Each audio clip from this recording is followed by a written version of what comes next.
Hello guys, good day. This is Kuya Chung. Magkaroon ng atong isgutan is about factoring general trinomial with leading coefficient equal to 1. Okay, so example talargo, we have x squared plus 7x plus 12.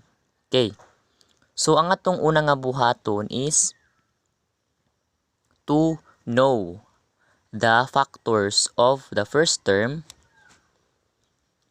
Sunod is the factor of the second term. But first, ato sa first term. Now, unsa may atong i-multiply to get x squared. So, of course, x times x, di ba? So, x times x. X dinhi, x po dinhi. Now, next is, alita ni second term, 12. Now, unsa may factor ni 12? Remember, kasi 12 we have 4 times 3. We also have negative 4 times 3, negative 3. We also have 6 times 2. We also have negative 6 times negative 2. Diba mo na itong mga factor para makakuha ta og 12. Now, in choosing og asa nga factor ang atong piliun ani nila, kinahanglan atong i-consider og asa nani nila nga kung atong i-plus pod mo result og positive 7. Okay? So dapat inig atong i-plus mo result og positive 7. Buot pasabot ang atong dapat piliun is si 4 og si 3. Diba? Kay of course automatic kini dinhi is x na largo kay 6 plus 2 is 8 man di man 7. Pero din is ibabaw kining duha posible. But 4 plus 3 is 7. Kini, this is negative 7. So, since positive man na siya, so kari atong 4 plus 3. Dili negative. Okay? So, ang atong piliun is si 4 og si 3. So, 4 og si 3. So, since puro sila positive, so, positive 4 og positive 3 mo ng plus. So, this is the final answer. Inara siya. Okay? Next, ato sa example number 2. So, same ra gihapon og given, lahi ra ang atong operation sign. So, same. We have duha ka parenthesis kang group. Factor ni x squared is, of course, duha ka x. Then, same. 12. So, factors of 12, we have 4 times 3. We have negative 4 times negative 3. Diba? Puro negative para positive nga 12.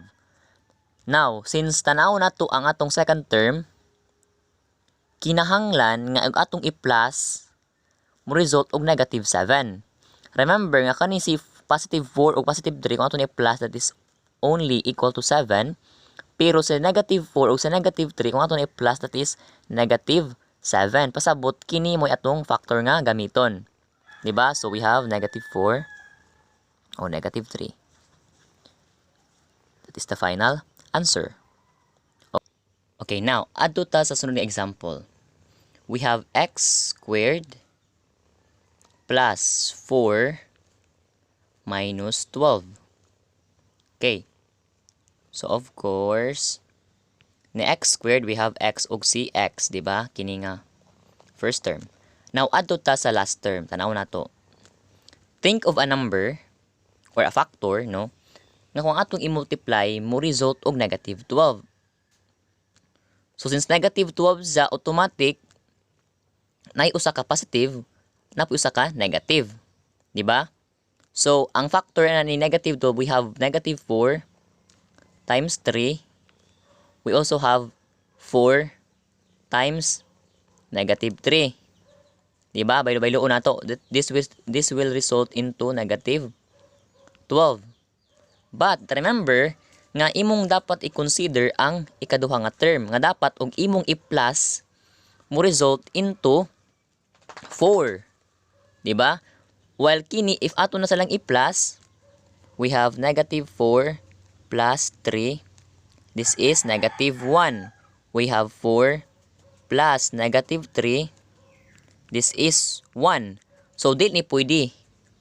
Kaya dapat man mo result og 4, di ba? So, dapat mo pili ta og lain nga factor nga kung atong i-multiply mo result into negative 12, unja kung atong i-plus mo result into positive 4. So, we have 6 and 2.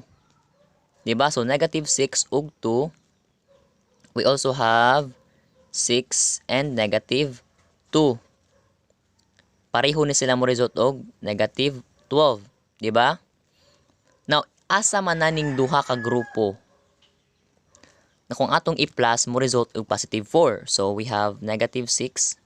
Atong buwagon plus 2. We have 6 plus negative 2. So, negative 6 plus 2, this is negative 4. While 6 plus negative 2, this is 4. So, dinhita ni 6 plus negative 2 kay 4. Matong ipangita da, 4 man.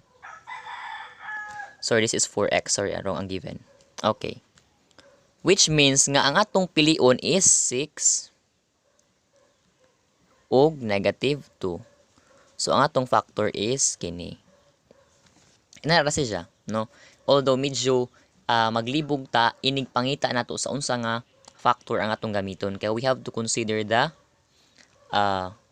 mga operation nga sign, no, sa atong given. Okay, last example. We have x squared minus 8x plus 12. Okay. So, of course, si x, we have x and x. No.